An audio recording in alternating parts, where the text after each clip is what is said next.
Ngayon, eto ang tanong natin. Justified po bang mangutang tayo nung panahon ni Duterte? Justified po. Kasi may COVID, kinakailangan mo magbigay ng ayuda, kinakailangan mong bumili ng bakuna. Wala kang pang ayuda ngayon. Isang taon lang, 600 billion. Yun ang tanong nyo. Justified po bang mamigay ka ng ayuda ngayon? Kahit walang pandemya? Ngayon, wala kang makitang proyekto. Tapos, ang laki ng budget sa ayuda. Tanungin nyo sarili nyo. Kamag-anak nyo kung nasa abroad kayo. Nakatanggap ba kayo ng ayuda ngayon?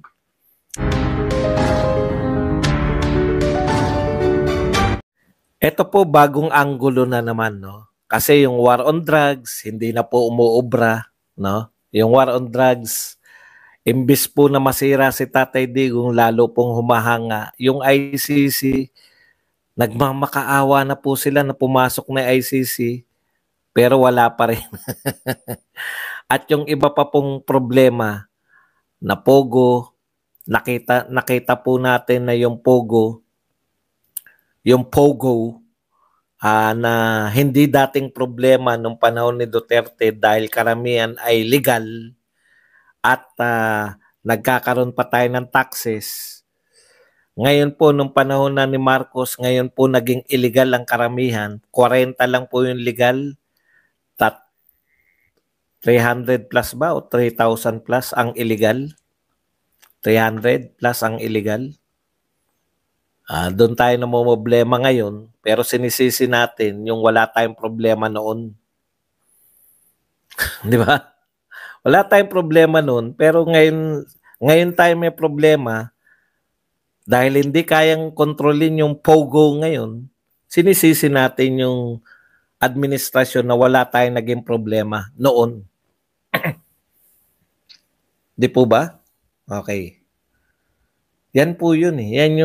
Yan yung problema sa atin. Ngayon, eto ang tanong natin. Justified po bang mangutang tayo nung panahon ni Duterte? Justified po. Kasi may COVID, kinakailangan mo magbigay ng ayuda, kinakailangan mong bumili ng bakuna. Wala ka namang pera eh. Ngayon, eto ang tanong. Ngayon po, the rate ng pangungutang ni Marcos, mas malaki pa po magiging utang natin kaysa sa panahon ni Pangulong Duterte. Bakit? Yung rate po ng pangungutang niya. Ang tanong, justified ba yung pangungutang? Saan ba ginagamit yung pangungutang? Tignan po ninyo kung saan ginagamit. 500 billion sa ayuda. Ha? Badong namimigay ng ayuda ngayon? Opo. Yung budget ngayon, 600 billion na sa 2025. Yung 600 billion, doble na po yan ng ayuda ni Duterte sa 2 taon ng pandemya. No? Yung 2 taon ng pandemya, doble na po yan. Budget na pang-ayuda ni Duterte, pambili ng bakuna, doble na po ng 1 taon. Kasi 305 billion lang po eh. Yung budget natin ng Bayanihan 1 and 2. 305 billion lang. Ulitin ko po. Sa 2 taon at 2 batas ng pamimigay ng ayuda pagbili ng mga bakuna, Bayanihan 1 and 2, 2 taon po yan o 2 batas. Ang budget po niyan, 305 billion pesos only. Ngayon po, ang pandemya po, wala pong pandemya ngayon, pero wala pong binibiling bakuna para sa pandemya, COVID-19 vaccine. Wala pong PPEs. Pero, ang inutang po natin, ang ating pong pang-ayuda ngayon, 1 taon lang, 600 billion. Yun ang tanong nyo. Justified po bang mamigay ka ng ayuda ngayon? Kahit walang pandemya? Yun yung sagutin mo, Garin. At dahil dyan, umuutang tayo. Nagkakautang tayo dahil dyan sa pag-aayuda natin. Umuutang tayo. Ngayon, Tapos na yan eh.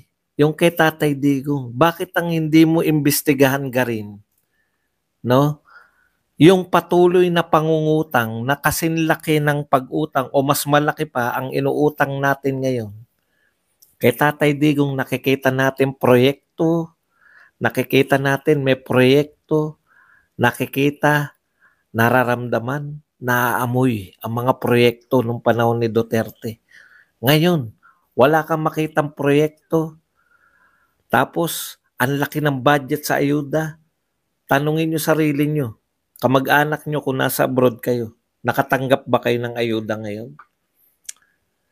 Yung nakatanggap ba kay Duterte ng 2 ayuda sa halagang 305 billion, nakadalawang ayuda, at nakatanggap ng bakuna, ngayon ba may binakunahan kayo? Inayudahan na ba kayo ngayon? Bakit doble yung budget ngayon sa ayuda? Bakit hindi mo tignan garin yung pangungutang ngayon? Walang pandemya ngayon. Bakit ka mangungutang para sa ayudang 600 billion? Hindi ko po sinasabi dyan yung 1.4 billion a day sa flood control.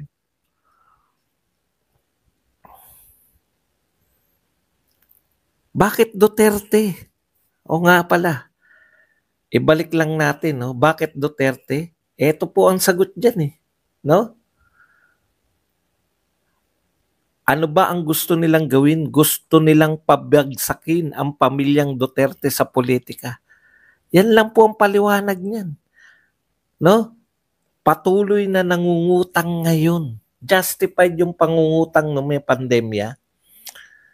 Pero kung walang proyekto kang nakikita, wala kang big ticket projects na nakikita, wala, sabi ni BP Sara, hindi na tuloy yung continuity. Walang budget sa big ticket ni Pangulong Duterte.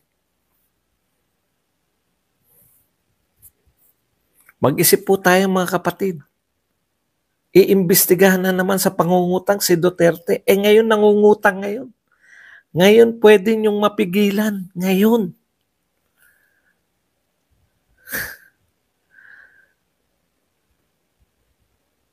Hindi pa kayo sapat dyan. Walang epekto eh. Hindi bumabagsak yung popularidad ng mga Duterte. Hindi rin tumataas si Martin. Walang epekto yung mga quadcom nyo. Dadagdagan nyo naman ngayon. Yung malapit sa bituka ng tao. Wete. Ano? Ano ko ba naisip yung wete? Okay, punta na po tayo dito kay Gadon. Inakusahan po ni Larry Gadon, no, si BP Sara, na kulang sa experience, maturity, at statesmanship. Is experience, sorry po, Larry Gadon, ikaw ang walang experience, no? Si BP Sara, lumaki na yan sa politika. Two-termer na mayor. Hindi ko alam kung ilang beses siya nag-vice mayor, no? So may kakayahan na po yan. May experience na po yan executive. Alam niya po yung ginagawa niya. Hindi po bagito yan katulad ni Lenin na lutang. No? Kaya walang maniniwala sa iyo kung experience at experience lang. Yung sinasabi mong maturity at saka statesmanship. Ang statesmanship kasi sa inyo yung mang-uto eh. Yung malumanay na pananalita pero nananaksak sa likod.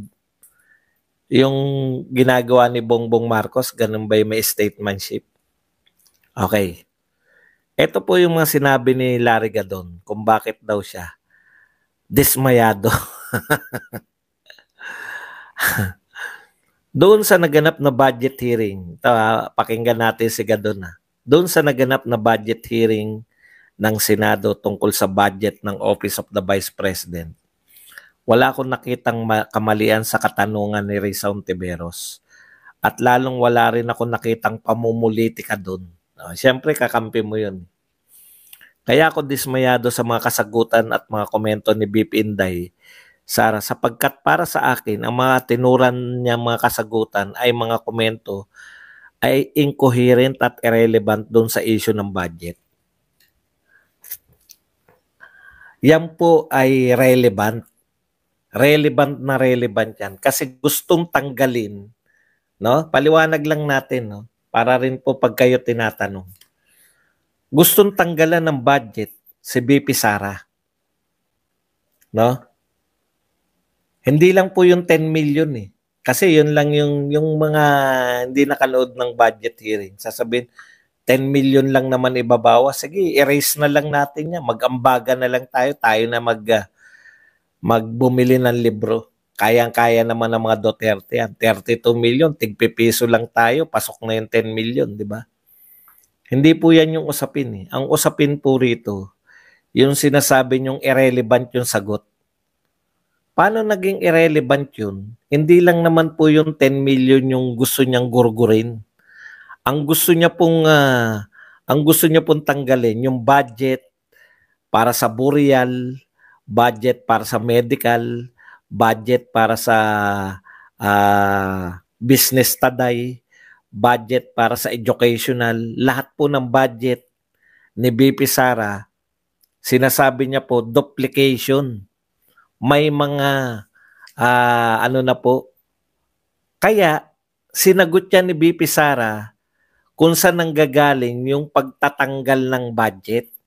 Nanggaling yung pagtatanggal ng budget dahil sa sinabi sa Akbayan Congress, sinabi nito ni Risa Ontiveros, no? Na